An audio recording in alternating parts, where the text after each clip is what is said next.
بسم اللہ الرحمن الرحیم رب اشرح لی صدری ویسر لی امری واحلل عقدۃ من لسانی یفقہوا قولی۔ میں ہوں آپ کا اردو ٹیچر وقاص اعظم اور آپ کو Noor school and college Google classroom میں خوش آمدید کہتا ہوں۔ عزیز طلبہ، اچھی ملازمت، عزت، شہرت، دولت، آرام، خوشی اور سکون سے بھرپور کامیاب زندگی کے لیے سبھی خواب دیکھتے ہیں، مگر یہ سب کچھ صرف چند افراد کو ہی مل پاتا ہے، جبکہ باقی سب محروم رہ جاتے ہیں۔ اچھی شہرت کے لیے، دولت کے لیے، آرام و سکون کے لیے ضروری کیا ہے؟ سب سے پہلے نمبر 1، سب سے پہلے اپنا احتساب کرنا، اپنے آپ پہ غور کرنا، اپنے اندر جتنی خرابیاں ہیں ان کو دور کرنا۔ پھر اس کے بعد دوسری کیا ہے جی؟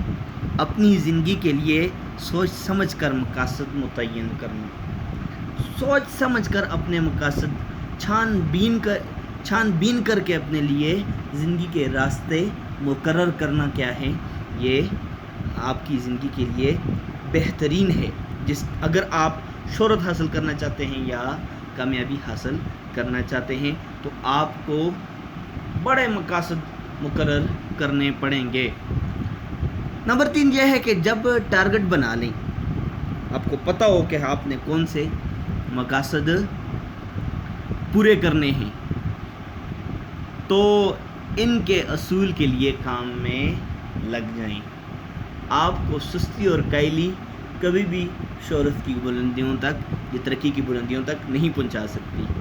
اس لیے جب آپ اپنی زندگی کے لیے اہم مقاصد مقرر کر لیں تو پھر آپ اس کے لیے جدوجہد کریں، کوشش کریں، متحرک ہو جائیں۔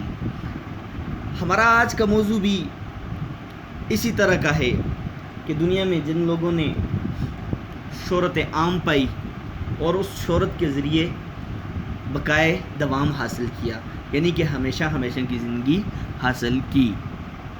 موضوع سے پہلے ہم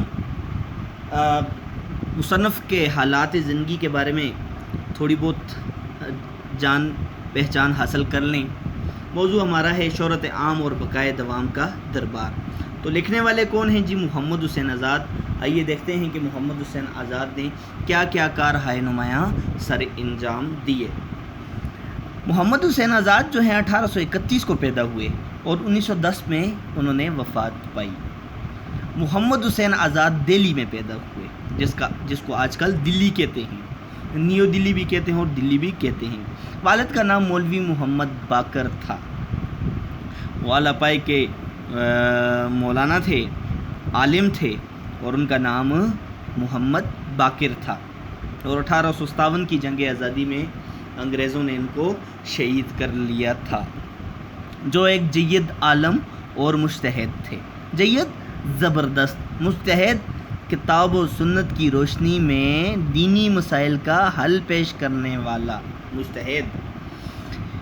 ان کے والد کے شیخ محمد ابراہیم ذوق سے دوستانہ مراسم تھے۔ شیخ ابراہیم ذوق کون تھے؟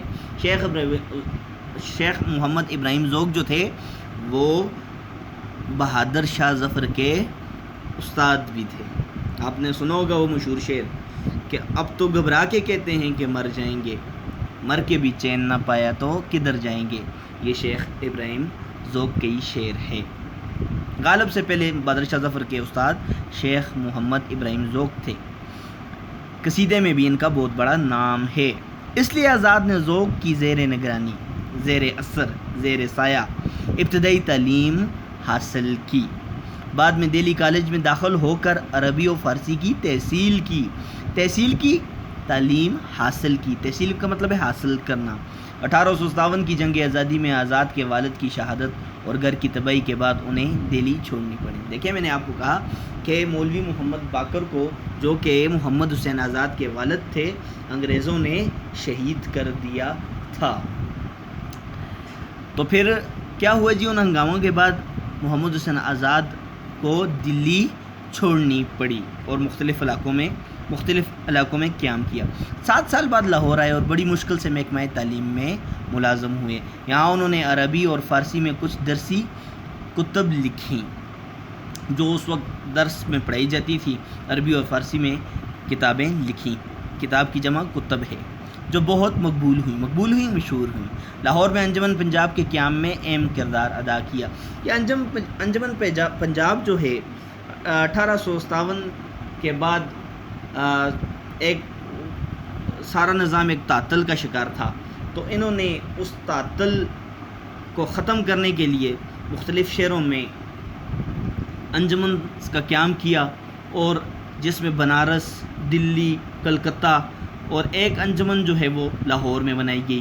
یہ 1865 میں وجود میں آئی، اور ڈاکٹر لائٹر یا ڈاکٹر لائٹس اس کا نام تھا، اس کی زیر نگرانی اس انجمن کی بنیاد رکھی گئی، جس کے اندر بڑے بڑے نام کام کرتے تھے، اور جنہوں نے بعد میں 1874 اور 76 میں ایک باقاعدہ جدید نظم کی بنیاد بھی ڈالی۔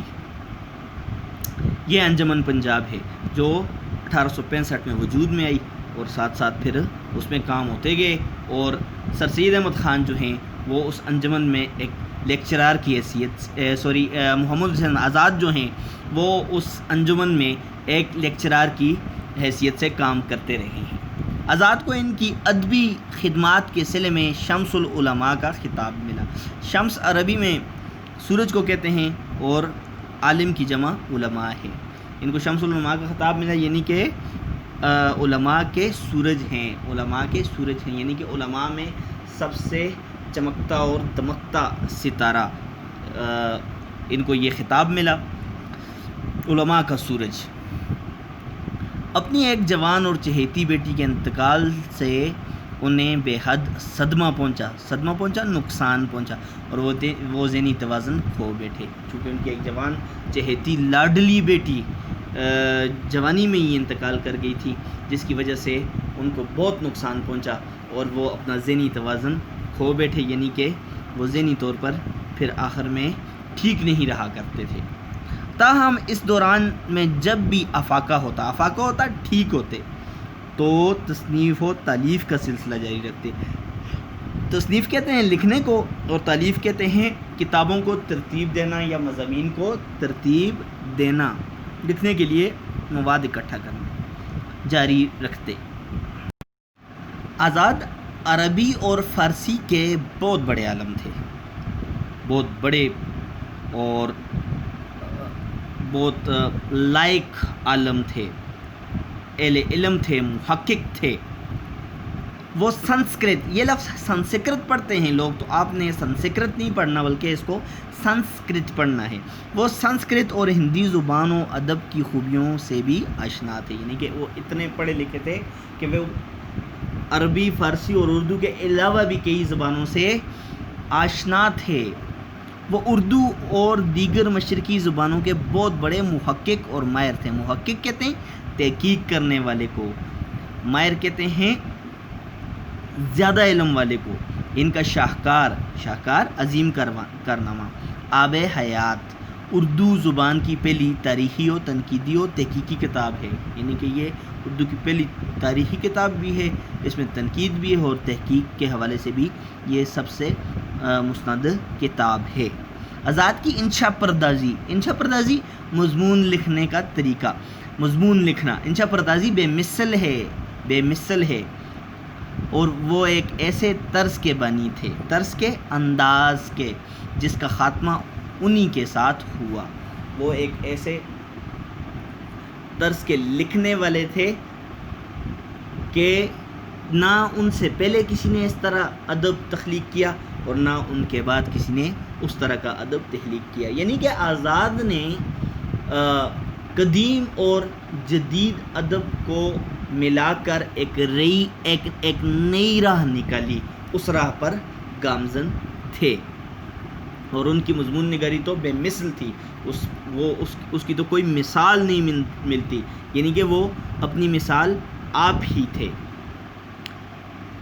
اس طرح سے انہوں نے تمثیلی، ڈرامائی اور خیالی مضامین میں خوب کام لیا۔ تو وہ جو ایک نیا ان کا طرز تھا، انداز تھا، طور تھا، طریقہ تھا، وہ کیا تھا کہ قدیم اور جدید ادب کو ملا کر ایک نئے ادب کی بنیاد ڈالنا۔ تو تو اس سے انہوں نے کیا کیا جی؟ تمثیلی ڈرامائی الفاظ کو مجسم کر دینا، الفاظ کو جسم عطا کر دینا، اس طرح انہوں نے مضمون لکھے اور خیال میں، تصور میں ایسی ایسی باتیں کہیں کہ جو ایک قاری کے لیے مشعل راہ ہیں. تو انہوں نے ادب سے خوب کام لیا. تصانیف دیکھتے ہیں جی محمد حسین آزاد کی تصانیف کیا ہیں؟ نیرنگ خیال، سخندان فارس، دربار اکبری، نگارستان، آب حیات وغیرہ وغیرہ ان کی کتابیں ہیں. اب آتے ہیں مضمون کی طرف. مضمون کا عنوان ہے شہرت عام اور بقائے دوام کا دربار. یعنی کہ وہ لوگ جن کو عام شہرت ملی اور اس شہرت کی زندگی سے اس عام شہرت سے انہوں نے ہمیشہ کی زندگی پالی. بقائے دوام کہتے ہیں ہمیشہ کی زندگی کو، بقائے باقی رہنا، یعنی کہ ہمیشہ کی زندگی انہوں نے اس شہرت کی وجہ سے پالی. اور انہوں نے وہ شہرت حاصل کیسے کی؟ اب دیکھتے ہیں اس مضمون میں. شروع کرتے ہیں جی. آپ نے کرنا یہ ہے کہ پینسل اپنے ہاتھ میں رکھنی ہے. کوئی بھی مشکل اور نیا لفظ جو ہے وہ میں نئے لفظ کو بار بار دہراؤں گا تاکہ تلفظ کی ادائیگی ٹھیک ہو سکے. اور مشکل لفظ پہ ساتھ معنی لکھے ہوئے ہیں اور خط کشیدہ بھی کیا ہوا ہے، تو آپ نے اپنی کتاب پر ساتھ ساتھ یہ معنی بھی لکھنے ہیں اور نئے الفاظ کو بار بار دہرانا ہے. اے ملک فنا کے رہنے والوں، دیکھو اس دربار میں تمہارے مختلف فرقوں کے عالی وقار شان و شوکت والے جلوہ گر ہیں. بہت سے حب الوطن کے شہید ہیں، بہت سے ایسے ہیں جو اپنے وطن کی محبت میں شہید ہو گئے ہیں، جنہوں نے اپنے ملک کے نام پر میدان جنگ میں جا کر خونی خلت پہنے. خونی لباس، خلت کہتے ہیں لباس کو، وہ لباس جو بادشاہوں کی طرف سے عطا کیا جائے. اکثر مصنف اور شاعر ہیں اور بے عیبی سے زندگی بسر کر گئے. بے عیبی سے جس میں کوئی عیب نہ ہو. ایسے زیرک اور دانا بھی ہیں. زیرک کہتے ہیں عقل مند کو، دانا بھی عقل مند کو ہی کہتے ہیں. زیرک چلاک، عقل مند، دانا عقل مند، جو بزم تحقیق کے صدر اور اپنے عہد کے باعث فخر رہے. عہد کہتے ہیں زمانے کو، بزم کہتے ہیں محفل کو، اور تحقیق کرنے والے. تو کیا کہتے ہیں جی؟ تو کہتا ہے کہ اے ملک فنا کے رہنے والوں، یعنی کہ اے دنیا کے رہنے والوں.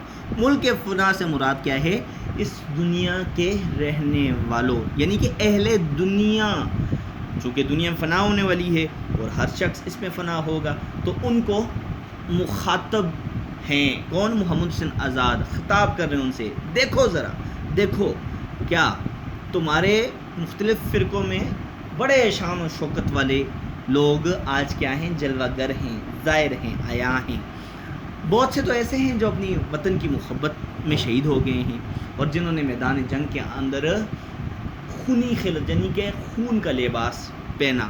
بہت سارے شاعر بھی ہیں، ادیب بھی ہیں، انشا پرداز بھی ہیں جو بے عیبی کی زندگی بسر کر گئے، یعنی کہ جن کی زندگی میں کوئی عیب نہیں تھا. اور ایسے عقل مند اور فلسفی لوگ بھی ہیں جو اپنے شعبے کے اندر تحقیق کرتے رہے اور دنیا میں اپنا نام کمایا اور اپنے زمانے کے لیے فخر کا باعث تھے. بقائے دوام دو طرح کی ہے، یعنی کہ ہمیشہ کی زندگی دو طرح کی ہے. بقائے دوام ایک تو وہی جس طرح روح فی الحقیقت بعد مرنے کے رہ جائے گی. ایک تو وہی کہ انسان جب مر جاتا ہے تو اس کی روح جو ہے وہ تو مرنے کے بعد رہ جاتی ہے، کہ اس کے لیے فنا نہیں، روح فنا نہیں ہوتی. دوسری عالم یادگار کی بقا. عالم یادگار یعنی کہ دنیا کی نشانی. دنیا میں اس نے کیا کیا کارہائے نمایاں سر انجام دیے، جس کی بدولت لوگ نام کی عمر سے جیتے ہیں اور شہرت دوام کی عمر پاتے ہیں. کیسے؟ جیسے مختلف لوگ ہیں، بادشاہ گزرے ہیں. جس طرح سکندر جو ہے اس نے اپنے نام کی عمر سے جیا وہ اور ایسی شہرت پائی کہ ہمیشہ کے لیے زندہ ہے اور آج تک محمد بن قاسم ہیں. اچھا اس طرح ارسطو ہیں, بہت سارے لوگ, چنگیز خان ہیں. اچھا آپ دیکھیں گے بہت بڑے شعراء ہیں, شیخ سعدی رحمۃ اللہ علیہ ہیں, سعدی شیرازی ہیں, مرزا اسد اللہ خان غالب, علامہ اقبال, اس سے پہلے بھی کئی بادشاہ گزرے ہیں جو اپنی نام کی بدولت دوسری عالمی یادگار, یعنی کہ ان کی یادیں اور ان کی تاریخ اب بھی یاد رکھی جا رہی ہے اور وہ ہمیشہ ہمیشہ یاد رکھے جائیں گے. 2 طرح کی ہے بقائے دوام. کتنی طرح کی ہے؟ 2 طرح کی ہے. ایک تو یہ کہ انسان مر جاتا ہے اور روح اس کی زندہ رہتی ہے اور جسم اس کا مٹی میں مٹی ہو جاتا ہے. اور دوسری کون سی ہے؟ دوسری ہے عالم یادگار کی بقا, یعنی کہ یادیں باقی رہنا, نام باقی رہنا. ہاں, جس کے ذریعے لوگ نام کی عمر میں جیتے ہیں, اس کا نام باقی رہتا ہے اور وہ ہمیشہ ہمیشہ کی زندگی پا لیتے ہیں. ناموران موصوف کے حالات ایسے دل پر چھائے. مشہور لوگ, ناموران موصوف سے مراد کیا ہے؟ وہ مشہور لوگ جن کے بارے میں آگے وہ بات کریں گے.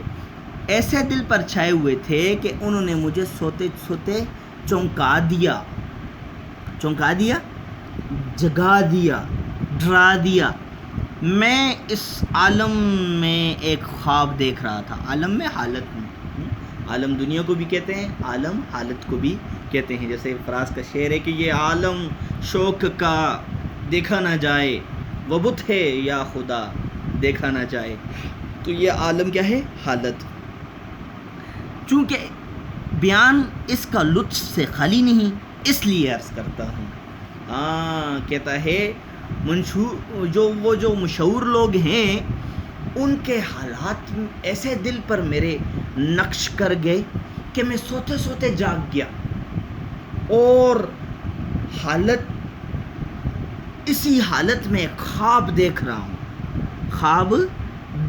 ہوں. چونکہ یہ خواب جو ہے بڑا مزے کا ہے, وہ کہتا ہے بڑا پیارا ہے, اس لیے آپ سے عرض کرتا ہوں.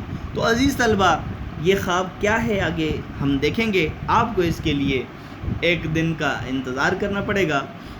یہ بہت ہی مزے کا اور بڑی سبق آموز مضمون ہے. ابھی تک یقین کرتا ہوں آپ کو سمجھ آئی ہوگی. آپ نے اس کے تعارف میں, محمد حسین آزاد کے تعارف میں, اور ہم نے جو یہ 1-2 پیراگراف پڑھے ہیں, اس میں سے الفاظ معنی بھی لکھتے ہیں اور 10 MCQs بنا کے بھیجنی ہے. اگر آپ کو اس میں سے کسی لفظ کا یا پیراگراف کی سمجھ نہیں آئی تو آپ کمنٹ میں اپنی رائے کا اظہار کر سکتے ہیں. اللہ تعالیٰ آپ کا حامی و ناصر ہو. اللہ حافظ.